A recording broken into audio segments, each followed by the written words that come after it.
untuk sama-sama kita berdiskusi mengenai kesiapan Indonesia maju menuju pusat produsen halal dunia 2024.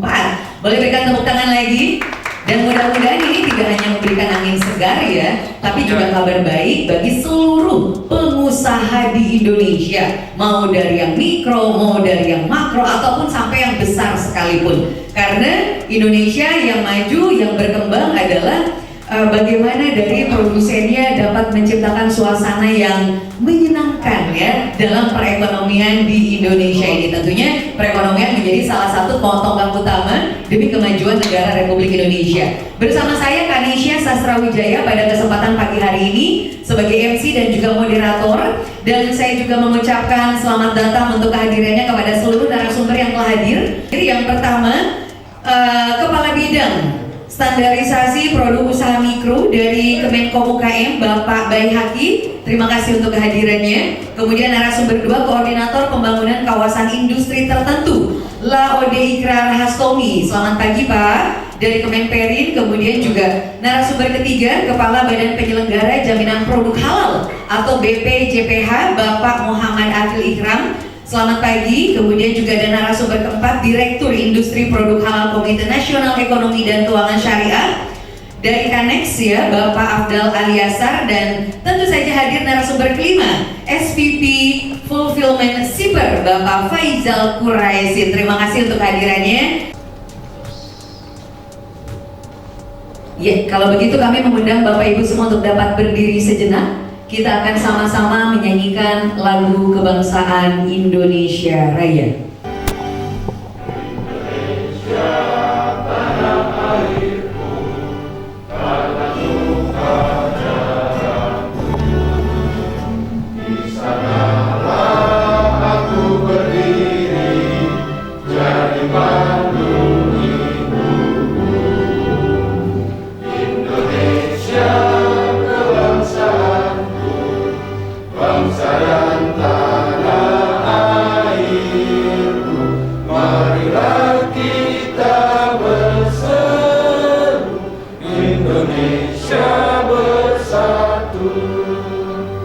Hiduplah tanahku, hiduplah negeriku, bangsaku, rakyatku semuanya. Bangunlah jiwanya, bangunlah badannya untuk Indonesia Raya. Indonesia Raya, merdeka, merdeka, tanahku, negeriku yang kucinta. Indonesia Raya, merdeka, merdeka, hiduplah Indonesia Raya. Indonesia Raya, merdeka, merdeka, tanahku, negeriku yang kucinta. Indonesia Raya, merdeka, merdeka, hiduplah Indonesia Raya. Bapak Ibu yang kami hormati, kami juga mengucapkan terima kasih kepada seluruh sponsor pada acara hari ini, yaitu yang pertama untuk Shipper, yang kedua Si Cepat Express, kemudian terima kasih untuk BNI, untuk Venus, Elzata, dan juga Kalbe. Boleh berikan tepuk tangan untuk para narasumber kita. Di sini kita ingin lebih mendalami lagi seperti apa kesiapan Indonesia untuk 2024. Tentunya bukan waktu yang sebentar ya, 2024 ini tinggal beberapa saat lagi. Sekarang sudah 2022, apakah mungkin nanti kita siap untuk di 2024 menjadi negara sebagai produsen halal dunia ya. Nah, untuk itu kita telah hadir di sini narasumber. Terima kasih sekali untuk Berita Kota ID yang menghadirkan orang-orang hebat yang sangat sibuk saya yakin setiap harinya. Dan yang pertama, langsung saja kita akan berbincang-bincang dengan Bapak Baihaqi. Pak Baihaqi, apa kabar? Boleh dipasang mikrofonnya, boleh dipakai Pak? Kita akan sambil langsung saja ngobrol-ngobrol Pak ya. Kita mulai untuk diskusinya agar bisa berjalan lebih memaksimalkan waktu nih. Takutnya bapak-bapak semua juga punya kesibukan nih ya yang luar biasa. Bapak Baihaqi, rekan-rekan kami perkenalkan kembali bahwa beliau adalah Kepala Bidang Standarisasi Produk Usaha Mikro di Kemenko UKM ya Pak ya.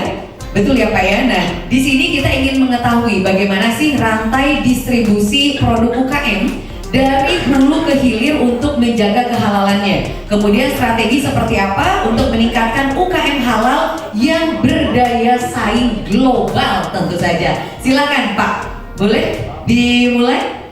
Terima kasih Bu Moderator. Assalamualaikum warahmatullahi wabarakatuh. Selamat pagi, salam sejahtera bagi kita semua. Puji dan syukur kita panjatkan kepada Allah Taala Tuhan Yang Maha Esa. Salam dan salam kita aturkan kepada Nabi kita Muhammad SAW. Alhamdulillah kita pada hari ini ya, mungkin siang kita dapat berkumpul sini dalam suatu ya, kegiatan yang mungkin sangat baik, sangat mulia dengan kesiapan Indonesia menuju pusat produsen halal dunia ya.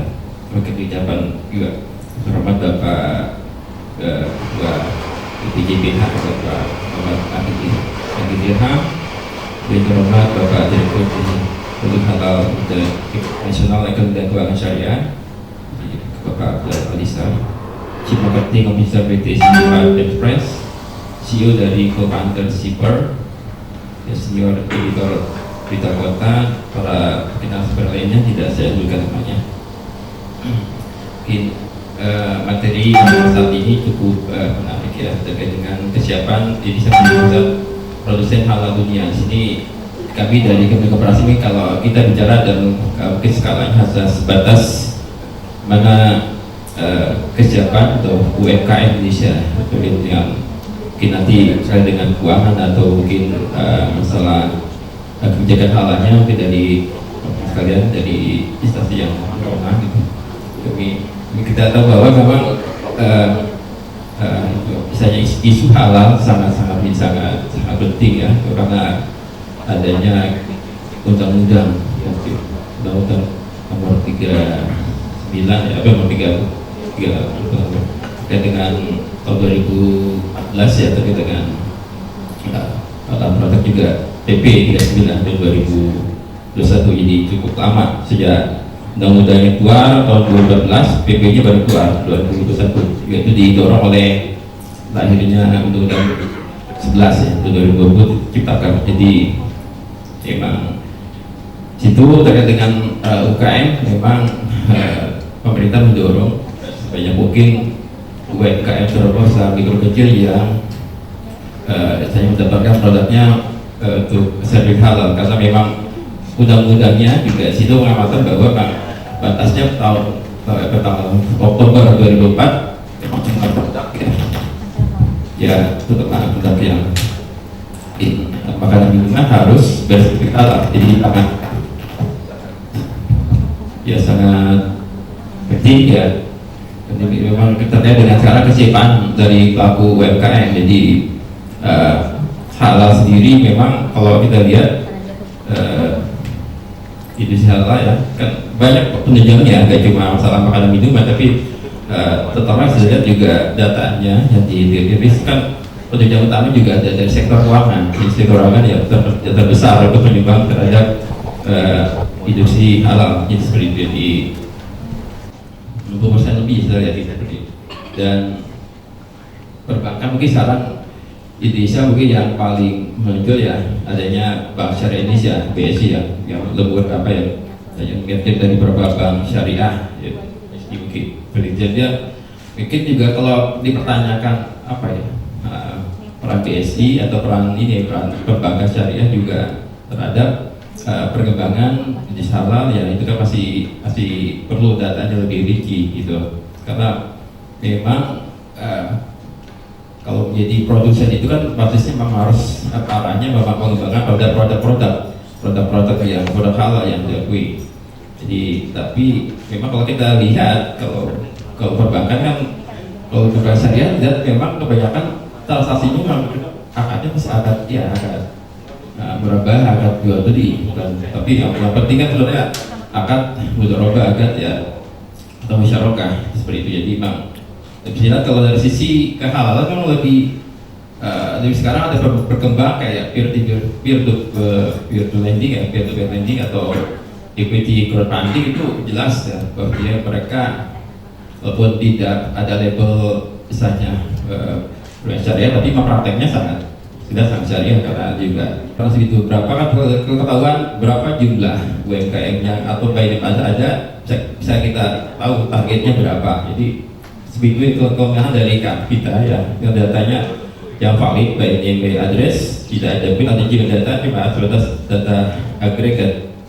Memang mungkin terkait dengan yang hal yang paling krusial kan dari sektor makanan minuman ya, dan saya sebutkan bahwa target Oktober 2024 harus semua mereka produk-produknya harus jadi halal nih, jadi hal yang apa ya, jadi kerisauan di lapangan karena mungkin susah ke prosesnya nggak sebatas sertifikat halal, atau mereka juga kan mungkin kalau dulu dengan LPPOM-nya aja prosesnya juga agak rumit ya gitu loh, karena ternyata kan pedagang sekarang yang makanan minuman itu kan skala mikro atau mungkin sangat kecil ya, lebih dari mungkin sangat mikro ya, sisanya seperti itu penghasilannya, dari sisi omsetnya juga mereka kalau dipaksa untuk menerapkan sertifikat halal sangat sulit. Itu mungkin solusinya pemerintah sudah menerapkan kebijakan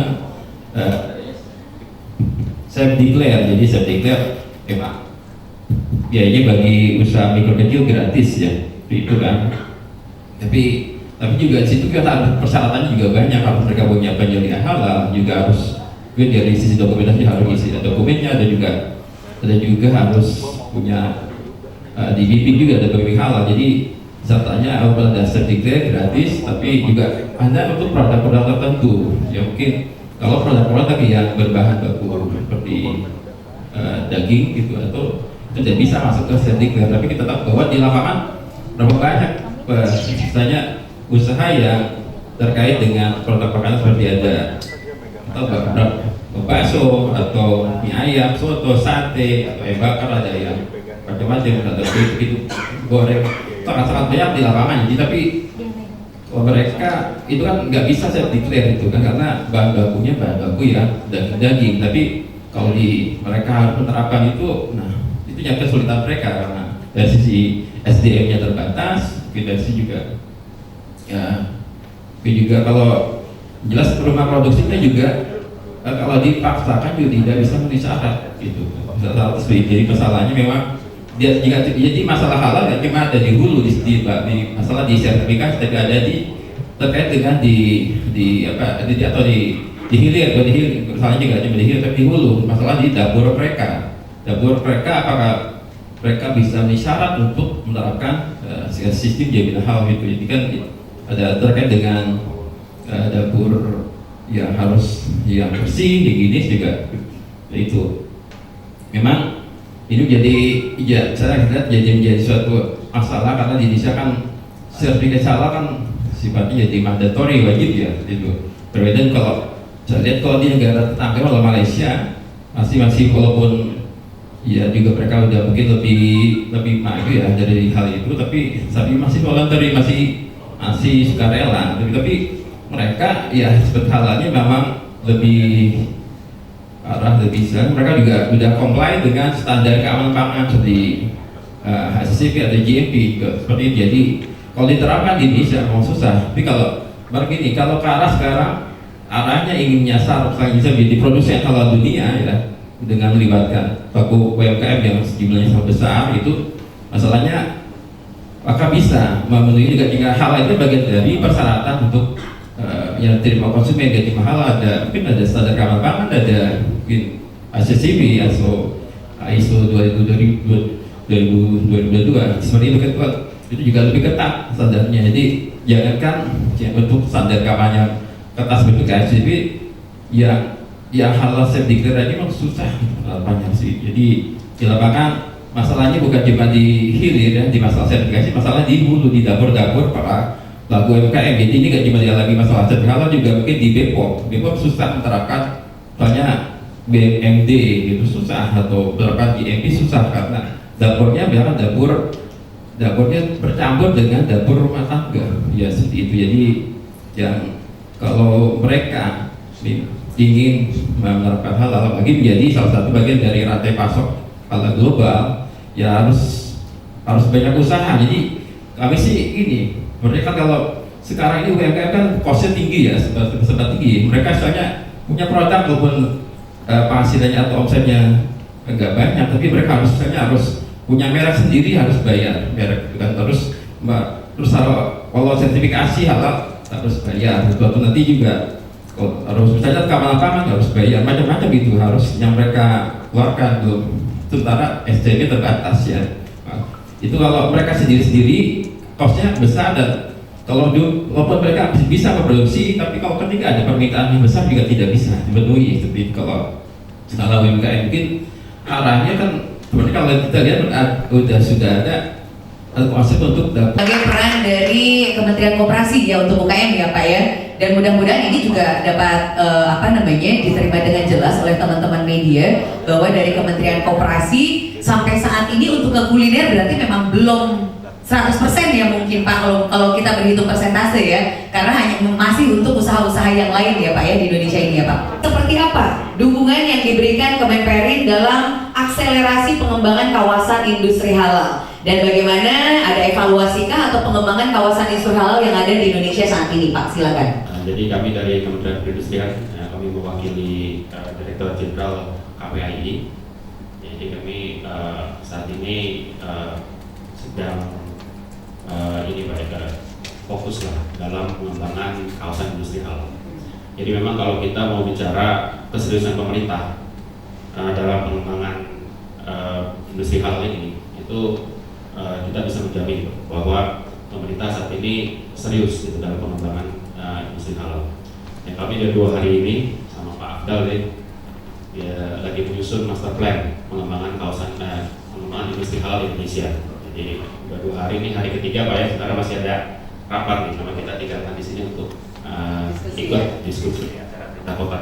Alhamdulillah, terima kasih. Ya, baik Bapak Ibu sekalian, kalau kita bicara industri halal, ya kita harus fokus dulu gitu ya, mengetahui ataupun fokus dalam pengembangan apa yang disebut dengan ekosistem industri halal. Jadi kalau kita bicara itu ekosistem industri halal, ada beberapa hal ya yang menjadi bagian dari ekosistem itu sendiri. Pertama adalah industri halal itu sendiri. Kedua adalah infrastruktur industri halal, sertifikasi halal, pembiayaan syariah, edukasi dan promosi halal. Nah, kalau bicara Dirjen KPAI, ya, Kementerian Perindustrian berperannya di mana? Ya, berperannya di situ, di infrastruktur industri halal. Ya, bagaimana peran kita? Peran kami di sini adalah menyiapkan kawasan industri halal yang kemudian konsepnya itu one stop service di dalamnya. Jadi di situ harapan kami nanti dengan dukungan BPDPH, MUI, kita bisa menyiapkan di situ tempat umpamanya ya, pelayanan untuk sertifikasi halal. Kita juga berharap ada sistem logistik halal di situ. Kita juga nanti berharap di situ ada pembiayaan halal seperti itu, pembiayaan syariah gitu ya, pembiayaan syariah dalam situ. Jadi konsepnya adalah one stop service. Nah, jadi peran kami di situ di penyiapan infrastruktur halal, terutama pembangunan kawasan industri halal. Jadi dalam rangka mendukung pembangunan kawasan industri halal itu, Kementerian Perindustrian sudah menyiapkan beberapa regulasi. Ya, yang pertama terkait dengan regulasi teknis, ya, penyiapan atau pembangunan kawasan industri, yaitu Permenprin nomor 40 tahun 2016, yaitu kita membahas itu bagaimana syarat-syarat gitu ya, ketentuan untuk membangun kawasan industri, ya, termasuk penyiapan infrastrukturnya, infrastruktur dasar maupun infrastruktur penunjang gitu ya, perizinannya dan lain-lain. Nah, kemudian kita juga mengeluarkan Permenprin nomor 17 tahun 2020. Nah, ini terkait dengan surat keterangan kawasan industri halal. Nah, surat keterangan kawasan industri halal. Jadi di situ kita atur bagaimana terkait dengan perizinan usahanya, master plan kawasan industri halal. Kemudian menyiapkan juga apa yang kita sebut tim manajemen halal, sistem manajemen halal, kantor pengelola, ya, laboratorium, LPH, instalasi pengolahan air baku halal. Jadi air bakunya itu harus halal, serta pembatas, ya. Jadi kalau di kawasan industri halal itu bisa dibangun dalam satu kawasan seluruhnya kawasan industri halal atau bagian dari kawasan industri ada yang kita alokasikan untuk zona halal. Nah, dengan jadi kalau zona halal itu dibangun di dalam kawasan industri, ya, area tertentu, maka harus ada pembatasan yang jelas. Kemudian dari sisi apa air baku, ya air baku untuk zona halal, ya, di dalam kawasan industri halal itu harus bersertifikasi halal. Nah, ini sudah kita buatkan di Permen nomor 17. Namun Bapak Ibu sekalian, dengan mempertimbangkan perkembangan, ya, dinamika kawasan industri saat ini, kita sedang dalam proses revisi Permen nomor 17 tahun 2020 dengan mengubah surat keterangan menjadi surat penetapan, ya, surat penetapan kawasan industri halal. Ya, dengan cara apa? Ya, apa yang pembedanya? Pembedanya di revisi ini kita mencoba memasukkan usulan, gitu, ataupun usulan, gitu ya, untuk memasukkan insentif baik itu fiskal maupun non fiskal. Jadi memang dari diskusi kami dengan pelaku usaha, gitu ya, kawasan industri halal, mereka menanyakan, ya, ketika kita sudah berusaha, ya, bertransformasi menjadi kawasan industri yang halal, apa yang kemudian nilai tambah yang kita dapat seperti itu.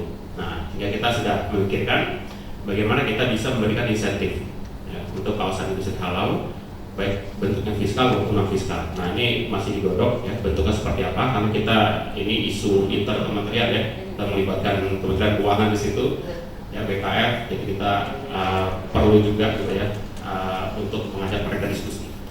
Ini adalah sebuah terobosan baru, ya. Mohon maaf Bapak, saya panggilnya apa nih? Pak Tommy, oke.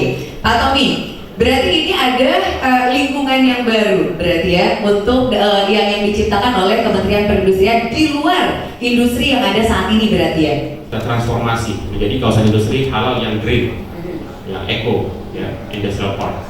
Kemudian transformasi lagi yang paling tinggi, ya, namanya smart eco industrial park. Jadi ini smart industrial park, gitu ya. Ini udah level yang tertinggi, gitu ya. Jadi nggak berhenti di situ, kita terus transformasi dan kita terus mengembangkan, ya, konsep-konsep itu, bagaimana kita bisa mengarahkan, ya, industri itu yang berada di luar kawasan untuk masuk. Jadi kita kembangkan tema-tema seperti itu. Salah satunya kawasan industri halal begini. Kita akan maju ke pembicara berikutnya, yaitu narasumber ketiga. Ini mewakili Kepala Badan Penyelenggara Jaminan Produk Halal atau BPJPH.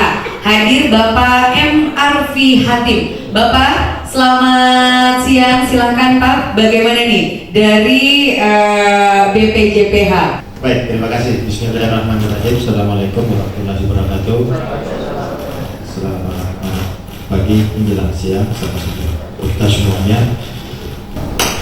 Pada kesempatan kali ini kami BPJPH akan menyampaikan dulu, ya, terkait dengan alur proses sertifikasi halal agar ini juga dapat diketahui oleh masyarakat, dan kami saat ini juga terus secara sistem, secara masif mensosialisasikan kepada masyarakat proses untuk sertifikasi halal, termasuk juga capaian-capaian yang telah dicapai untuk produk-produk pelaku usaha yang telah mendapatkan sertifikasi halal, termasuk juga untuk upaya untuk sertifikasi halal, akselerasi sertifikasi halal untuk agar Indonesia menjadi produsen di tahun 2024 dan beberapa hambatan atau tantangan yang kita hadapi. Nah, tentu kalau kita berbicara mengenai upaya secara singkat, ya, saya membagi pada dua hal. Apa saja yang sudah dilakukan dan apa yang akan kami lakukan. Memang pas bahwa untuk jadi produsen halal tahun 2024 ini lain dengan mandatori, ya, tahun 2024 khusus untuk makanan, minuman, jasa penyembelihan dan penyembelihan itu sudah terkena kewajiban mandatori bulan Oktober tahun 2024 sehingga insya Allah masih ada waktu kita secara masif terus mensosialisasikan sehingga seluruh alhamdulillah mulai pendaftaran sampai penerbitan sertifikat halal, pelaku usaha tidak ada langsung bisa download sertifikatnya, jadi tidak secara manual lagi datang ke BPJPH untuk menerima sertifikat. Sejak tahun lalu kami mengimplementasikan itu. Ini juga merupakan salah satu upaya kita untuk mempermudah mempercepat layanan berbasis elektronik pada para pelaku usaha. Kemudian BPJPH melakukan verifikasi terhadap dokumen.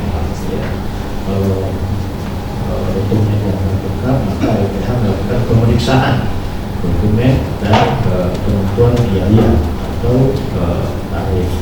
Kenapa demikian? Karena BPJPH juga sesuai dengan keputusan Menteri Keuangan merupakan satker yang menerapkan pengolahan keuangan secara pada bayaran umum.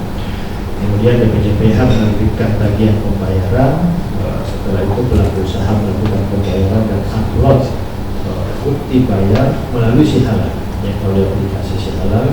Kemudian BPJPH melakukan verifikasi bukti bayar. Setelah itu menerbitkan surat tanda terima dokumen. Kalau sampai proses ini barulah kemudian LPH melakukan audit terhadap pengajuan yang telah dilakukan. Kemudian MUI melakukan sidang fatwa untuk menetapkan kehalalan produk. Dan BPJPH berdasarkan penetapan halal yang dikeluarkan oleh MUI melakukan penerbitan sertifikat halal, dan terakhir pelaku usaha dapat mengunduh sertifikat di Si Halal di akun yang telah dimiliki, dan seluruh proses ini bisa di-tracking oleh pelaku usaha. Ini adalah merupakan bentuk transparansi dan akuntabilitas pelayanan sehingga masyarakat dapat mengikuti seluruh proses. Kemudian selanjutnya BPJPH secara efektif memang baru melakukan atau memberikan pelayanan sejak bulan Oktober tahun 2019. Ya. Jadi kurang lebih sudah 3 tahun kami memberikan pelayanan, dan jumlah sertifikat yang telah kami keluarkan bertanggal 27 Juli adalah sebanyak 26.390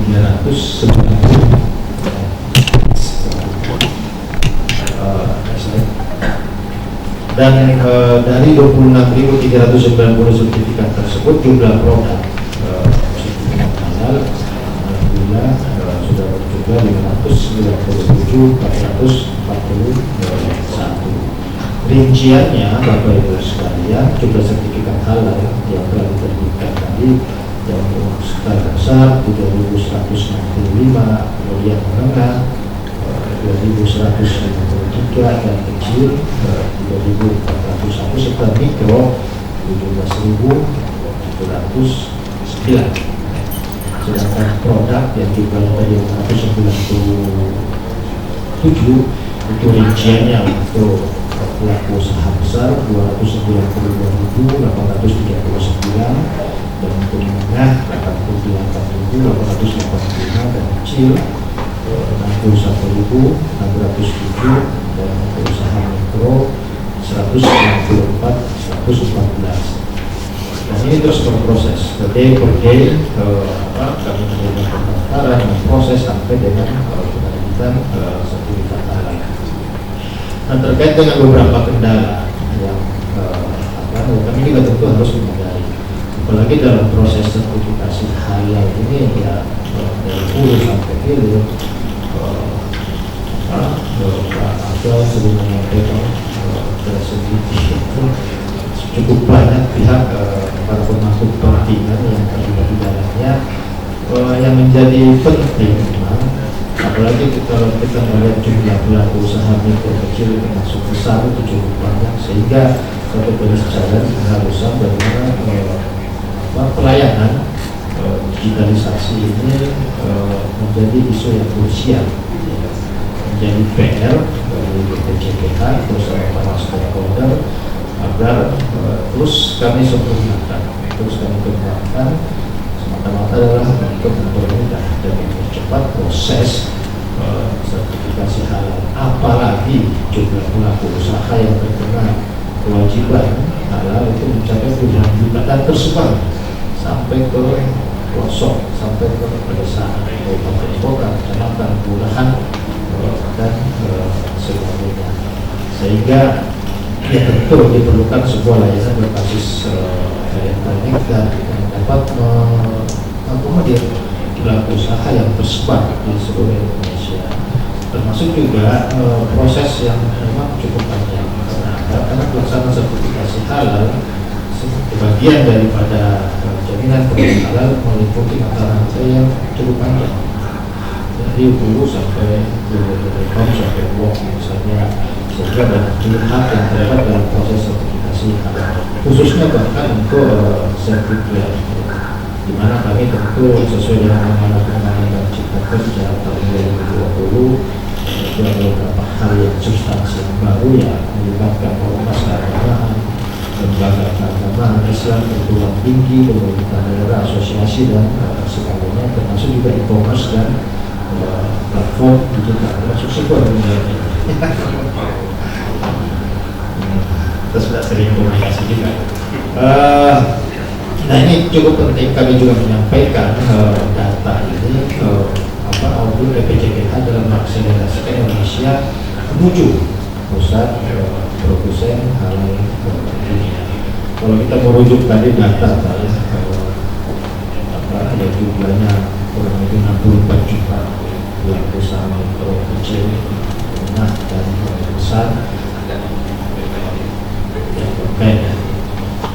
Dari situ saja baru kelihatan Pak bahwa jumlah pelaku usaha mikro dan kecil itu bisa sampai 97% sekian, dari sendiri Pak, 99,63 juta sekian. Nah, kalau trennya Bapak Ibu sekalian, baik yang selama sebelumnya proses ini dilaksanakan melalui PO Komedi, termasuk juga kurang lebih 3 tahun dilaksanakan oleh BPJPH, ya kurang lebih memang selama setahun itu sampai saat ini ratanya ya 100 lebih. Kalau kita bagi dengan jumlah pelaku usaha data yang telah disajikan tadi, walaupun mungkin lebihnya proyeksi ya, proyeksi. Nah itu ya tentu membutuhkan 400 tahun ya. Abad gitu. Dan untuk 10 juta saja yang dibutuhkan 100 tahun ya. Makanya kemudian BPJPH atas dukungan berbagai pihak pada tahun ini menargetkan 10 juta produk yang bersertifikat halal. Ini adalah merupakan salah satu upaya kita untuk mengakselerasi pelaku usaha. Memang kendala ini yang paling penting adalah di data. Alhamdulillah kami dengan Kementerian Koperasi dan UKM sudah ada perjanjian kerjasama. Kami mendapatkan data Depok kurang lebih 3,9 juta kami sudah mendapatkan, diberikan oleh Kementerian Koperasi. Kami juga sudah berusaha memfilter dari 39 data Depok tersebut berapa yang masuk kategori sertifikat. Tidak semuanya, ternyata ada yang perundangan, ada yang sebagainya yang tidak masuk dalam kriteria atau kategori untuk mekanisme sertifikat. Termasuk juga kami mendapatkan sumber data dari OSS, KPM, dan dari BNI. Nah, kami juga mengharapkan dari e-commerce data-data tersebut ini sebenarnya dan komunikasi. Kemudian bisa kita tindak lanjuti. Dan yang paling penting ya yang saya sebutkan di awal tadi, langkah BPJPH dalam akselerasi dan membawa Indonesia sebagai produsen halal dunia tahun 2020 ya tidak bisa tidak ya pijakannya adalah dalam bentuk regulasi. Yang paling penting adalah tanggal 1 Desember 2021 BPJPH sebagai BLU telah menetapkan tarif layanan ya, termasuk juga untuk pelaku usaha mikro dan kecil. Saat ini kami menetapkan tarif cukup signifikan. Kalau tahun sebelumnya misalnya 2 juta, 3 juta, kami menetapkan sekarang sebesar 230 Rp30.000 langsung ya, kemudian untuk UMKM 650. Untuk penurunan yang cukup signifikan ini juga adalah upaya kita agar lebih banyak lagi usaha yang bisa disertifikasi. Dan sesuai dengan amanat undang-undang juga yang telah dibentuk tim akreditasi LPH agar menetapkan standar, memperbanyak jumlah LPH sesuai dengan sebaran jumlah pelaku usaha di berbagai daerah. Nanti di ada rinciannya, termasuk dari Balai Industri ya, dari Riau ditetapkan di antara 11 LPH yang sudah operasional saat ini, salah satunya dari Balai Industri.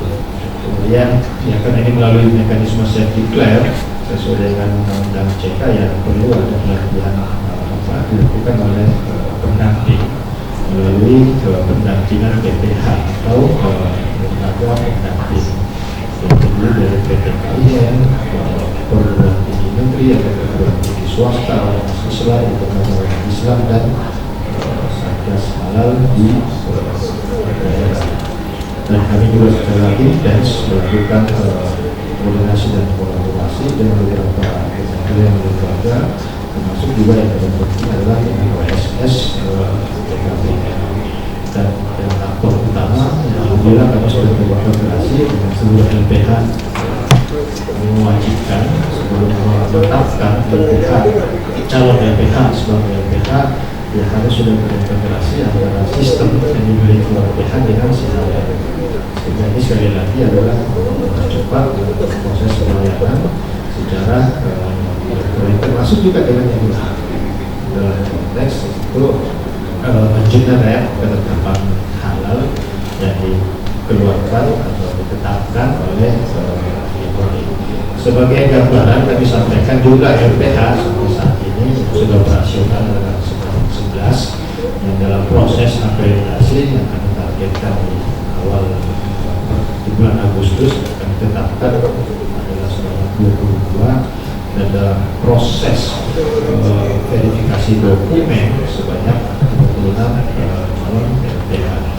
Idealnya memang LPH mempunyai fungsi yang sangat terutama dari sisi sainsnya ya. Itu ya ada di setiap provinsi bahkan kabupaten kota. Ini kan untuk mendekatkan layanan kepada pelaku usaha, sehingga ketika LPH tersebut tersebar di seluruh provinsi, di seluruh kabupaten kota, tentu ini sekali lagi ya tidak hanya menciptakan lapangan kerja sebenarnya ya, peluang kerja, tapi juga ya memberikan kemudahan bagi pelaku usaha. Sebenarnya bisa dilihat termasuk juga jumlah auditor halal.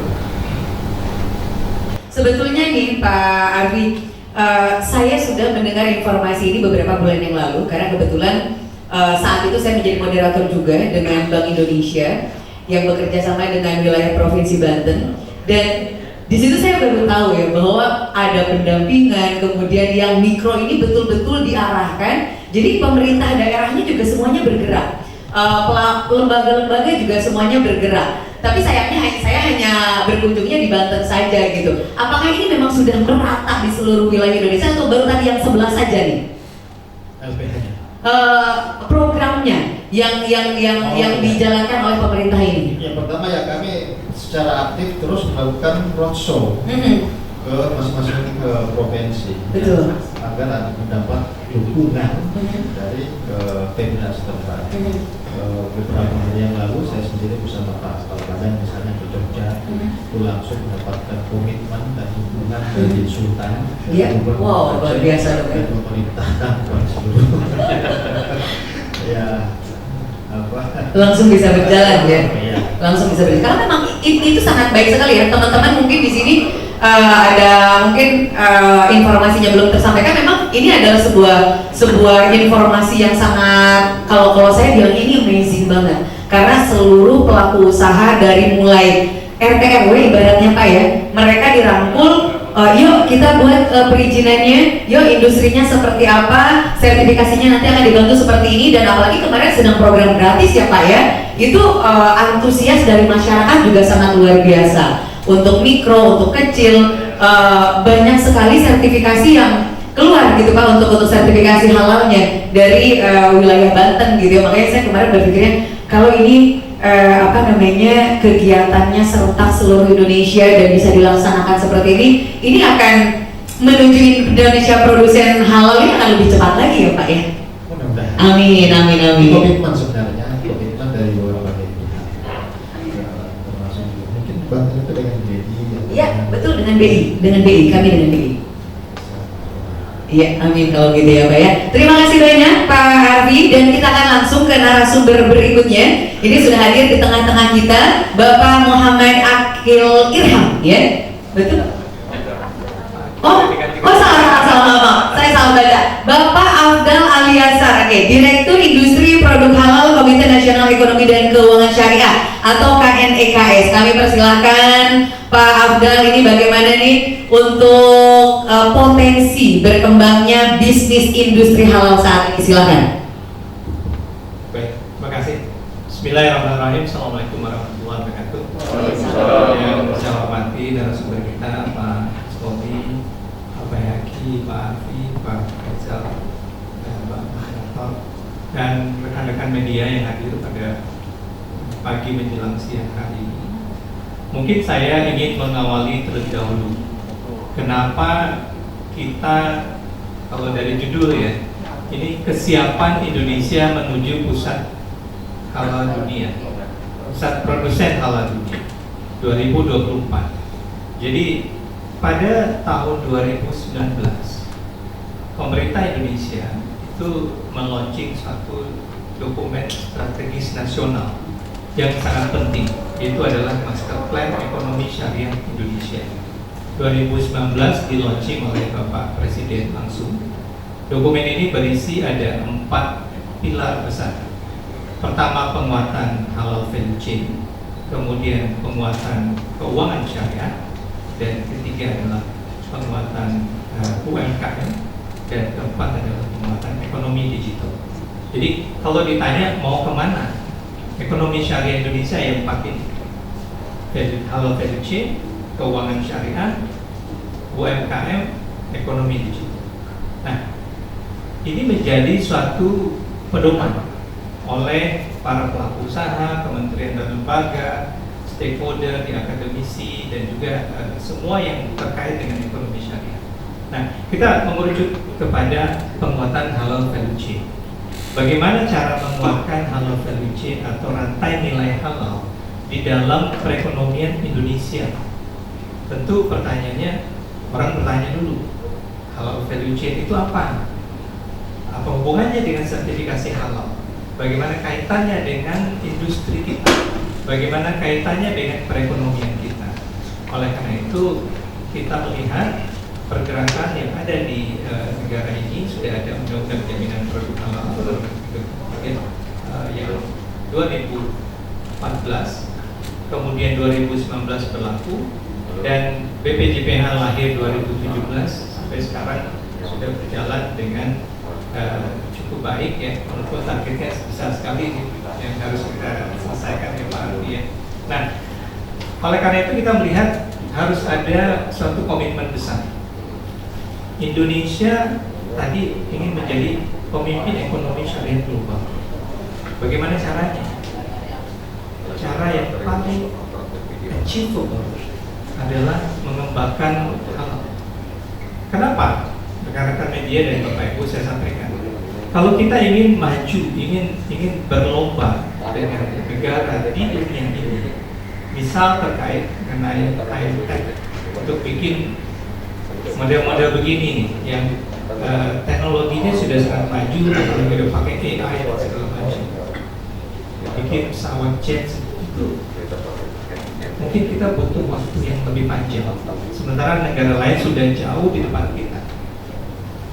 Namun kalau bicara industri halal, produknya ada di Indonesia, bahan bakunya ada di Indonesia, pasarnya ada di Indonesia, para researcher halal science-nya ada di Indonesia, dan kita adalah pelopor halal assurance yang sangat diakui oleh dunia menjadi halal assurance yang kompeten dan terpercaya.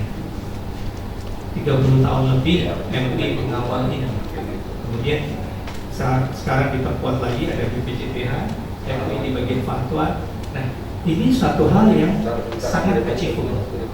Karena ini sangat achievable, ya udah kita yakini. Kita harus punya komitmen kalau kita ingin menjadi pusat produsen halal dunia. Inilah opportunity-nya ada di sini. Oleh karena itu kita ingin bergerak secara cepat. Kita buat, sekarang kita sedang bekerja sama dengan stakeholder. Tadi Pak Taufik juga sudah menyampaikan, kita sedang merancang master plan industri halal Indonesia. Apa yang harus dilakukan untuk pengembangan industri halal ke depan? Apakah kita bikin kawasan? Seberapa kuat kawasan itu? Bagaimana cara mengajak investor masuk di kawasan industri halal? Bagaimana mengajak para UMKM yang sekarang ini mungkin sudah ada tapi tersebar luas di daerah-daerah, apakah itu mungkin di perumahan, di residence area yang usahanya baru berkembang. Bagaimana mereka ini bisa naik kelas, bisa kemudian dikirim masuk menjadi bagian dari proses industrialisasi. Tadi Pak Bayhaqi menyampaikan UMKM Indonesia itu banyak, 60 juta lebih UMKM kita. Mungkin sektor makanan minumannya lebih dari 10 juta ya Pak ya, dari UMKM tadi. Nah, kalau kemudian kita tanya kontribusi ekonominya seberapa besar? Mungkin rekan-rekan media bisa lihat data lah di Kementerian Perdagangan. Ekspor Indonesia untuk produk makanan dan minuman itu bukanlah dari UMKM, masih kecil porsinya. Jadi kalau bicara UMKM, ini adalah bagaimana kita mempertahankan ketahanan ekonomi nasional kita untuk konsumsi dalam negeri. Itu segmen yang memang perlu kita garap. Namun kalau kita ingin menjadi pusat produsen halal dunia, kita harus membawa yang namanya UMKM tadi bisa naik kelas, bisa menjadi usaha menengah, dari kecil naik menjadi menengah, yang menengah naik menjadi yang besar bahkan bisa lebih kuat lagi untuk kemudian melakukan yang namanya kemitraan. Harus ada kemitraan yang terjalin dari UMKM menengah dan besar. Ini value chain yang memang harus kita bentuk. Jadi tidak berdiri sendiri. Katakanlah misalnya Indonesia sekarang sudah unggul di dalam produsen makanan dan minuman. Banyak sekali produk-produk makanan minuman dari Indonesia. Apakah bahan bakunya dari Indonesia? Jangan-jangan tidak terlalu banyak. Iya mungkin dari Indonesia bahan bakunya. Tapi kita masih banyak impor untuk bahan baku yang sebenarnya ada di Indonesia. Raw materialnya kita punya. Yang kita belum lakukan adalah industri pengolahannya harus kita bangkitkan. Nah, kalau kita bisa bangkitkan industri pengolahannya secara lebih kuat, tadi mengisi ruang-ruang yang sudah disiapkan oleh Kementerian Perindustrian, akan berkembang. Karena industri makanan kita daripada mengimpor jauh-jauh, ya ambil dari lokal. Kita punya apa? Kita punya sawit dan turunannya. Kita punya kelapa dan turunannya. Saya pernah datang ke kawasan industri di Bintan. Ada perusahaan yang mengembangkan pengolahan kelapa. Tidak satu pun bagian dari kelapa itu yang terbuang. Semuanya terpakai, mulai jadi santan, mulai jadi karbon aktif, mulai dari sabutnya jadi kopi, media tanam dan segala macam. Nah, ini yang harus kita bangun Bapak Ibu. Oleh karena itu, KNKS Komite Nasional Ekonomi dan Keuangan Syariah, suatu lembaga yang memang dipimpin langsung oleh Bapak Presiden sebagai ketuanya dan juga sebagai ketua harian sekaligus melengkap wakil adalah Bapak Wakil Presiden. Ini punya komitmen besar menjadikan Indonesia sebagai pusat produsen halal dunia. Kita jadikan master plan, kemudian di dalam master plan yang mungkin saya ingin sampaikan juga nanti adalah di Indonesia ini yang mahal itu adalah koordinasi. Bagaimana kita bisa mengkoordinasi 16 kementerian dan lembaga yang menjadi anggota KNKS. Kalau kita datang ke BPJPH, ya BPJPH bergerak. Tapi supaya pergerakan lebih lincah lagi, gimana caranya? Ya kita coba sandingkan dengan Kementerian Keuangan. Ini ada dana PER yang bisa dipakai untuk fasilitasi. Itu kita olah. Kemudian dengan Kementerian Perindustrian, sudah ada 3 kawasan industri. Apakah memang perlu tambahan lebih banyak lagi, atau insentifnya kita perbaiki terlebih dahulu? Kemudian kita lihat tadi dari surat keterangan bisa nggak jadi surat penetapan. Nah, ini semua akan masuk di dalam master plan industri halal Indonesia. Namun yang paling penting adalah beberapa hal yang sudah kita achieve selama ini adalah, pertama tadi Pak Arfi sudah menyampaikan bahwa ditetapkannya semacam akun di budgetnya negara. Jadi ada namanya RO ya, RO, rincian output, ada di dalam budget perbendaharaan negara untuk kemudian para kementerian dan lembaga, bahkan pemerintah daerah bisa menganggarkan di dalam program kerja mereka untuk membantu bangkitnya industri halal. Salah satunya melewati fasilitasi sertifikasi halal. Bahkan kita minta mungkin program-program yang lain bisa bergerak lebih cepat. Nah, kalau ini sudah ada, artinya pintunya sudah ada, ruangannya sudah ada, tinggal diisi. Diisi oleh kementerian dan lembaga dengan program-program kerja yang memang sesuai dengan strategi yang kita buatkan. Dan itulah bagaimana kita bisa bergerak menjadi pusat produsen halal dunia. Jadi ada strateginya, Mbak. Ada strateginya untuk menuju ke sana, nggak hanya komitmen saja. Kalau kita tadi bicara komitmen udah dapat, tapi langkahnya harus dikuatkan dengan suatu program-program yang nyata. Nah, ini yang kami kerjakan di KMKS. Nah, mungkin sedikit update. Kita kalau ingin menjadi pusat produsen halal dunia, bicaranya tidak hanya di Indonesia. Kita harus mampu menjadi pemimpin global. Kita harus mampu membuat inisiatif yang dilihat oleh dunia internasional. Kemarin saya baru saja kedatangan tamu dari Halal Development Corporation yang Malaysia.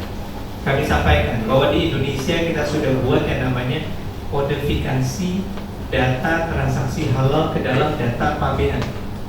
Jadi kalau ada ekspor produk halal, itu informasi sertifikasi halalnya bisa dicatat di dalam pemberitahuan ekspor barang. Artinya apa? Data informasi halal akan dipertukarkan secara elektronik. Data sertifikasi halal dipertukarkan secara elektronik, secara online. Sistem Bea dan Cukai, BPJPH, dan Lembaga Nasional Singo itu sudah terkoneksi secara online data sertifikasi halal produknya. Kalau ada produk yang kemudian lewat pabean dikirim ke dunia internasional sebagai ekspor, kita punya data.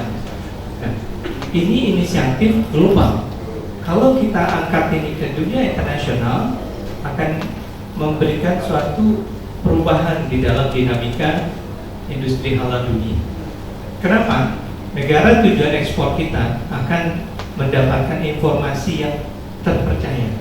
Pertukaran data ya nggak cuma katakanlah barangnya datang, ini halal apa enggak, sertifikatnya mana. Kalau dulu mungkin masih kasih dokumen, ini dokumennya diperiksa, nggak tahu nih asli atau palsu, gimana verifikasinya, mungkin telepon lagi ke BPJPH. Nanti sudah akan elektronik.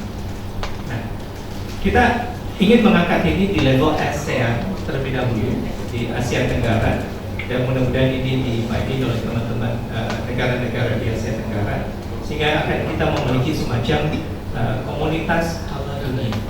Dan Indonesia berdiri secara confidence di situ sebagai leader. Jadi saya sampaikan karena ini inisiatif dari kita, kemudian kita juga mengajak bersama, ya kami yakin dan percaya menjadi pusat produsen halal dunia itu bisa kita capai di tahun 2024. Yang penting sekarang ini adalah kita perlu perbaiki. Kita perlu perbaiki diri untuk sertifikasi halal UMK tetap akan kita berjalan. Namun yang tadi, industrinya, bahan bakunya, researchnya, pendidikannya, elektronik data exchange-nya, perdagangannya, supply chain harus kita perbaiki dengan sangat baik. Kita kerjakan bersama-sama, karena disitulah yang namanya kunci dari keberhasilan menuju pusat halal dunia. Luar biasa. Waalaikumsalam warahmatullahi wabarakatuh. Terima kasih banyak Pak Afdal. Ini berarti lembaga yang langsung ya mencetuskan nih kesiapan Indonesia menuju produsen halal 2024. Secara timeline aman Pak? Insya Allah aman. Dengan kerjasama yang seperti ini dengan para kementerian terkait gitu ya. Insya Allah berarti 2024 kita optimis. Jadi sebagai suatu data ya, tahun 2022 di dalam researchnya The State of Global Islamic Economy Report yang dikeluarkan oleh Dinas Standard, Indonesia sudah naik ke ranking 2 untuk halal food. Oke. Sebelumnya kita di ranking 4. Di tahun sebelumnya lagi kita di ranking 10. Sebelumnya lagi kita tidak masuk 10 besar. Iya. Jadi ini ada suatu peningkatan yang signifikan dan itu trackingnya jelas. Tidak masuk 10 besar, naik di ranking 10, naik dari ranking 4, sekarang kita di ranking 2. 2024 kita harus capai, kita di ranking 1. Yang terbaik. Amin, amin ya rabbal alamin. Terima kasih banyak Pak Arda, luar biasa sekali nih ya. Nah, berikutnya kita akan berbincang-bincang untuk industri logistiknya nih terhadap bisnis industri halal saat ini. Langsung saja silakan Bapak Faizal Quraisin selaku SVP Fulfillment dari Shipper. Silakan Pak. Terima kasih. Assalamualaikum warahmatullahi wabarakatuh. Terima kasih semua, Pak Tony, Pak Baliki, Pak Afif, dan juga. Jadinya kalau untuk di dunia logistik, kebetulan dengan bahas ini semua, saya jadi ingat satu yel yang kita akan selalu bilang di dalam kami. Itu adalah shipper bisa, pasti bisa, harus bisa. Nah, kenapa kita jadi kenapa saya mau emphasize ke harus bisa? Justru untuk menuju pusat halal di 2024. Kenapa harus bisa? Karena kalau kita lihat secara global, negara yang populasi yang paling banyak orang muslim di mana? Indonesia. Makanya untuk dari situ kewajiban kita adalah gimana kita bisa menjadi contoh. Makanya gimana kita harus kolaborasi bersama dengan Pak tadi bilang untuk persiapan ini semua. Karena pusat yang terbesar di mana? Justru di Indonesia juga. Karena semua tinggal di sini. Jadi kontribusi kita itu 13% dengan semua populasi di seluruh dunia. Oke, apapun yang kita mau coba, apapun yang kita mau jualan atau dagang di Indonesia, itu kemungkinan besar bisa menjadi produk yang laku di seluruh dunia karena sudah diterima sama orang-orang Indonesia. Oke, dari situ untuk shipper, boleh ke lagi, ya, yang tadi. Makanya gimana dari shipper, kan kita itu adalah kalau kita lihat di di 2019 kita cuma ada 4 gudang dengan di 2 kota. Tapi kami juga ngerti, secara development, secara dari manufacturing, atau secara dagang, atau secara jualan, walaupun itu di e-commerce atau UMKM, itu semua kan penggerakan barang. Dan yang kita lihat sekarang adalah penggerakan barang untuk produk halal itu bukan makanan saja. Makanya kita juga jadi lihat kalau gimana kita sebagai gimana harus persiapan, kayak makanan udah siap, tapi produk-produk yang lain gimana? Karena sering saya suka pergi ke Tanah Abang. Kenapa? Itu benar salah satu pusat dagangnya sangat kuat banget. Kalau kita jual baju koko, mungkin dan sejadah, dan itu semua sudah dapat. Tapi yang kita lihat adalah ini bukan secara fashion aja. Sekarang udah ada makeup secara SD warga, dan udah banyak brand yang akan pengen masuk di dan menjadi diregistrasi dan menjadi di sertifikasi. Nah, justru dari kami, gimana kita bisa apa? Karena dari 2019 aja kita udah sekarang sampai ke 35 kota dan secara luasan gudang kami itu udah 500-an ribu. Makanya apa aja sih yang kita harus siapin untuk 2024 ini? Makanya kolaborasi kita bersama itu sangat penting karena sekarang sudah ada beberapa customer yang emang halal certified dan secara proses itu yang gimana ada traceability-nya. Karena yang tadi Pak Afdal bilang dan juga Pak Arfi, kalau emang barang masuk kita ada jaminan apa nih kalau barang tersebut itu dari supplier yang halal? emang barang yang halal dan udah terdaftar, gimana kami bisa validasi itu? Makanya dari kami juga sekarang ada fokus ke kekuatan sistem kami. Jadi apapun yang kita lakukan itu mayoritas memang sudah bebas. Kita cuma scan. Nah, dengan scan itu, apapun yang masuk ke gudang kami dan apapun yang kita keluarin, itu traceability-nya udah bisa 100%. Ini kalau saya kirim barang sekarang ke Pak Tommy, saya udah tahu barang itu masuknya minggu lalu jam segini dari vendor ini. Makanya traceability itu sangat penting. Nah, itu justru persiapan kami. Nah, untuk selanjutnya, kayak kolaborasi sangat penting. Karena ada banyak data yang kami pegang yang justru bisa bantu untuk barang apa aja yang mau diregistrasi atau yang mau dijualan, kami bisa bantu UMKM-nya atau orang yang masuk ke daerah yang lain. Kita bisa kasih rekomendasi, Pak, kalau barang tersebut itu lebih laku di daerah sini. Karena secara data memang itu sesuatu yang kami udah pegang. Nah, yang sangat penting adalah kalau emang kita mau kejar terus registrasi barang, gimana kita juga bisa bantu barang yang tersebut itu juga laku. Nah, yang Pak Afdal tadi bilang, oke, ini ada banyak UMKM nih berjualan, tapi secara kontribusi revenue-nya masih sangat minim. Gimana mereka pertama mulai di daerah Jabodetabek lah. Tapi kalau udah kita lihat, kok tiba-tiba ada potensi untuk barang ini kita bisa jualan juga di Surabaya. Oke, dari situ kita juga bisa siap. Oke, dulu kita ada gudang di Surabaya. Seperti kayak mungkin juga nanti selesai dulu untuk lagi cari untuk di Surabaya, bagi di Sidoarjo. Jadi kalau barang sudah laku di sini, gimana kita juga bisa bantu untuk UMKM ini atau yang dagang, kita juga ada inventorinya di Surabaya. Dan kalau situ kita lihatin lagi ke daerah mana lagi nih, karena kalau mereka sudah kuat di Indonesia sendiri dan jualannya udah bagus, intinya kan dana dan untung yang mereka dapat, mereka bisa diinvestasi untuk mungkin kebijakan ekspor. Jadi itu bisa kami juga bantu. Makanya sekarang international shipping itu untuk kami juga sangat penting. Karena kita udah tahu tujuannya mau kemana nih. Jangka panjang, oke, gimana tahap pertama kita persiapan untuk bantu UMKM untuk siapa aja mau dagang secara halal di Indonesia diperkuatkan, dan di situ kita siapin untuk mereka maju ke luar negeri. Karena brandnya udah sangat kuat dan sudah ada banyak ambasador di Indonesia. Karena kan orang Indonesia juga sih main sosmed itu bisa kemana-mana, itu kuncinya. Nah, untuk selanjutnya boleh ke selanjutnya. Lanjut dulu. Nah, lagi. Yang ada peta Indonesia. Satu lagi. Ya, di sini.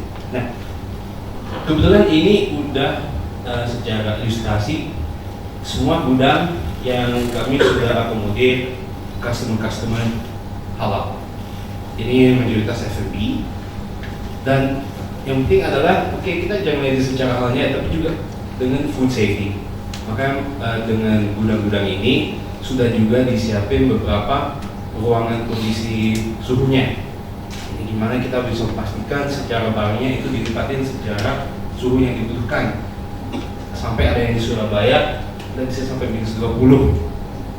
Dan kalau untuk yang air condition itu ada yang sampai hingga 22 derajat. Nah, kenapa ini untuk kami sangat penting? Bagusnya adalah kalau emang barangnya laku itu bisa cepat. Karena untuk kita langsung nambah ini itu di dalam periode 3 bulan karena ada kebutuhan dari customer-nya. Oke, dari situ kami udah lihat, wah, trennya ini sangat besar dan cepat. Gimana kita juga gerak cepat. Nah, ini cuman step pertama aja. Kita pasti akan usahakan lagi untuk liatin jenis-jenis barang yang lain untuk kita bisa juga akomodir di gudang si shopper. Nah, tapi untuk kita bisa benar kasih solusi yang optimal, balik lagi kolaborasi antara kita semua.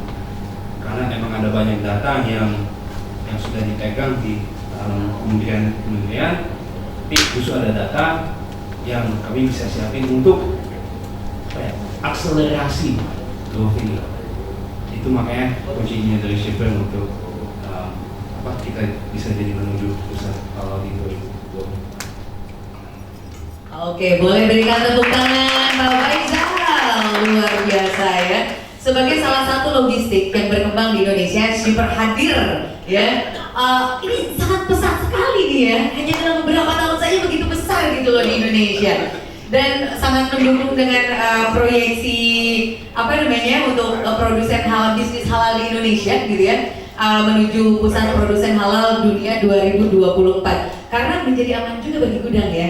Begitu kita tahu produknya semua halal, kemudian juga keamanannya, produksinya juga bisa terjamin, membuat gudang juga in outnya lebih cepat ya. Wah, cuannya lebih enak lagi nih ya Mas Faisal. Untuk UMKM ya? Iya betul, untuk UMKM tentu saja. Nah, itu tadi penyampaian pemaparan yang disampaikan oleh para narasumber kita, Bapak Ibu semua, rekan-rekan media. Kita sekarang saatnya untuk berdiskusi nih. Kami mengundang silakan Bapak Ibu yang ingin bertanya, berdiskusi, langsung ditanyakan kepada siapa? Boleh raise hand? Waduh, ini semuanya nih ya. Boleh dibantu Mas? Dari sini aja dulu, dari depan dulu ya, boleh? Terima kasih, saya Edison dari Media Radar Online tadi ingin bertanya kepada para narasumber yang di depan, diskusi yang menarik ya, tentang produk halal. Ya, dimana kita tahu produk halal ini kan sudah lama ya, tadi jelaskan sudah 30 tahun dimulai oleh MUI, dan tahun 2014 regulasinya sudah dikeluarkan oleh pemerintah dengan Undang-Undang Nomor 33 tahun 2014 yang mengatur tentang produk halal ini. Yang saya mau sampaikan adalah apa sih kesulitannya gitu. Jangan tadi disebutkan kita adalah mayoritas Muslim gitu. Sebenarnya ya kita tahu juga kayak bank syariah gitu kan, yang awal mulanya juga istilahnya peningkatan progresnya juga lambat gitu dibandingkan bank konvensional, dan sampai saat ini agak mulai naik sekitar 10% ya kalau di tahun ini. Nah, apakah kendala istilahnya jumlah mayoritas itu kendalanya di mana gitu? Seharusnya kan itu suatu kemudahan untuk mendeliver segala kebijakan MUI ini. Kita waktu MUI aja mendeliver itu ke produsen aja bisa gitu. Apalagi sekarang regulasinya sudah ada dari pemerintah. Kita tahu sendiri Indonesia adalah negara hukum yang sifatnya memaksa seluruh warga negaranya untuk mematuhi segala kebijakan yang sudah ditetapkan gitu. Berarti seharusnya bisa berjalan mulus gitu. Nah, kita lihat di mana targetnya kira-kira apa gitu, target yang sampai ke 2024 ini tadi 10 juta ya, 10 juta produk. Nah, apa saja gitu. Terima kasih. Nah memang untuk sekunder ini baru kami terapkan sejak tahun lalu, akhir tahun lalu, baru pertama kali.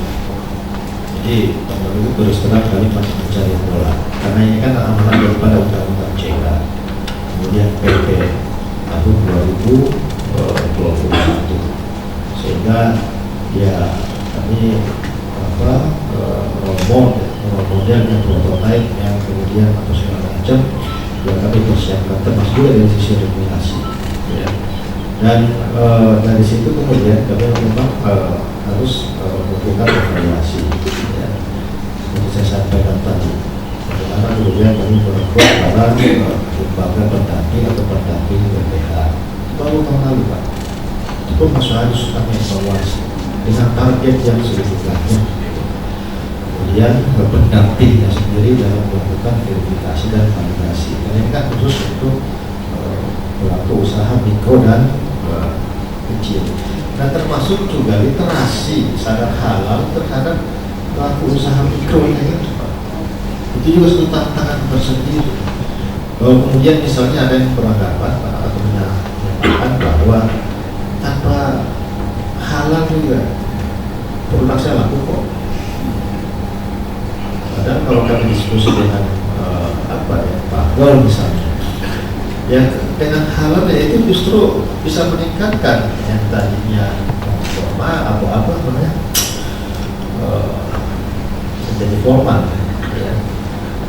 Kemudian bahkan bisa menjadi halal global pelaku usaha mikro kecil tersebut dengan dengan sertifikasi halal. Nah, hal-hal inilah yang kemudian memang menjadi tantangan. Tapi kami optimis untuk mengarah ke sana. Jadi kita fokus untuk pelaku usaha mikro dan kecil. Mungkin satu pertama dari saya, Indonesia akan ditampilkan. Kemudian yang kedua adalah terkait tindakan. Ya. Sekarang ini kan masih dalam tahap penahapan. Ya. Bahwa mandatori itu nanti akan diterapkan dilakukan pada bulan Oktober 2024. Nah, disitulah kemudian baru bisa dilakukan penindakan. Ya. Jadi proses ini kalau di luar Indonesia, di negara yang justru non muslim yang besar, majority, produk halal itu langsung kelihatan. Proses sertifikasinya juga diminta, bahkan dituntut oleh konsumennya. Itu yang terjadi. Di Indonesia agak berbeda. Indonesia ini unik. Nggak pakai sertifikasi pun, itu yang makanan tersedia di sana ya Bapak Ibu makan. Nggak pakai nanya, ini sertifikat halal lu udah dapat atau belum? Karena halal itu di Indonesia sudah menjadi mainstream. Sudah menjadi mainstream bahwa halal itu adalah produknya Indonesia. Bahkan kalau disuruh sertifikasi, kalau kita ke restoran Padang, ya, sudah ada sertifikat halal itu. Tanya, maksud kamu apa? Nah, artinya apa? Artinya literasi masyarakat kita yang perlu kita tingkatkan. Pemahaman bahwa produk yang bersertifikasi halal itu bisa meningkatkan value dari produknya.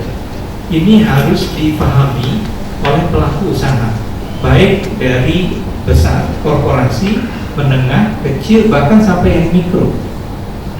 Jadi kalau pemahaman itu belum tumbuh, mereka tidak akan melakukan sertifikasi halal. Karena literasinya masih merasa sertifikasi halal itu nama-nama kerjaan. Sertifikasi halal itu biaya. Tapi kalau literasinya, pemahamannya sudah kemudian berubah. Kalau saya melakukan sertifikasi halal, membuat produk yang mungkin produknya sudah halal, tapi melakukan sertifikasi halal atas produk saya ini akan punya nilai tambah, punya akan nilai jual yang lebih baik, dan bisa diterima tidak hanya di pasar-pasar lokal ataupun regional, bisa ditransaksikan lebih luas, bisa dijadikan produk ekspor. Nah, ini yang kemudian pendidikan atas literasi masyarakat halal ini perlu kita lakukan bersama. Saya selalu menyampaikan bahkan kepada rekan-rekan pelaku usaha industri besar, jadikan halal itu sebagai reputasi bisnis. Halal sebagai reputasi bisnis kalau ada produknya adalah produk makanan minuman, beverage,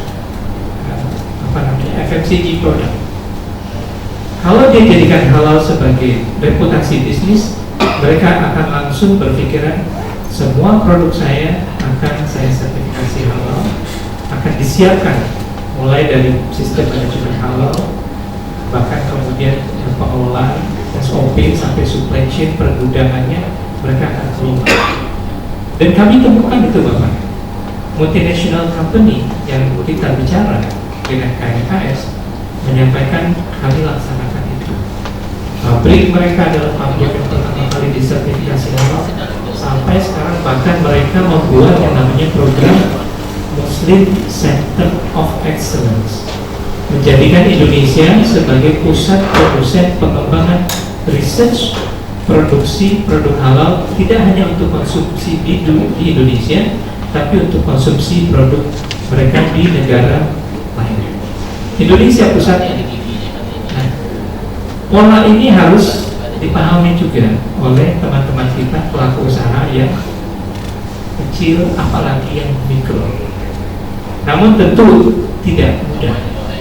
Tidak mudah bagaimana cara mendidik pelaku usaha yang di mikro terutama, mungkin pedagang kaki lima, asongan dan segala macam yang bikin gorengan, bakso, sate di kampung-kampung. Kalau kita bicara ada sertifikasi halal panjang urusan ini besar sekali. Oleh karena itu pemerintah perlu ada suatu terobosan yang dilakukan Pak Alfi dan BPJPH, melakukan suatu mekanisme pernyataan pelaku usaha untuk usaha mikro dan kecil yang kemudian ada verifikasinya dengan pendamping. Itu terobosan sertifikasi halal tanpa melalui proses audit yang sama dengan sertifikasi halal yang usaha menengah dan besar, jauh lebih mudah. Nah, ini harus kita biasakan. Perlu lebih banyak tenaga pendamping karena usaha mikro tidak mungkin disuruh mengisi form sendiri, baru dia isi form sendiri, apalagi bikin OSS dan segala macam. Ya, harus ada yang bantuin. Nah, di situ tenaga pendamping sangat diperlukan. Nah, kita ingin mendorong terus semua dari stakeholder, pemerintah daerah, BPJPH dengan perwakilan di daerah, Pemda, PTSP, kampus, universitas, bahkan teman-teman media kalau punya persatuan wartawan nanti bisa dilakukan training penyedia halal. Karena, nah itu sangat bisa. Kedua adalah mengenai tadi higienis, hygiene dan segala macam. Ini suatu hal yang menarik. Kami di KNKS memiliki suatu program kerja, kita sebutnya zona khas, kawasan kuliner halal, aman dan sehat. Kita populerkan ini zona khas. Sertifikasi halalnya dilakukan secara zone by zone, area by area. Katakanlah misalnya di daerah kebetulan di sini mungkin ada kantin begitu ya, gabung dengan beberapa gedung, ada pengelola kantinnya. Itu zona khas itu dilakukan. Syaratnya apa? Lakukan tes pertama. Makanan di sini tercemar E. coli atau tidak?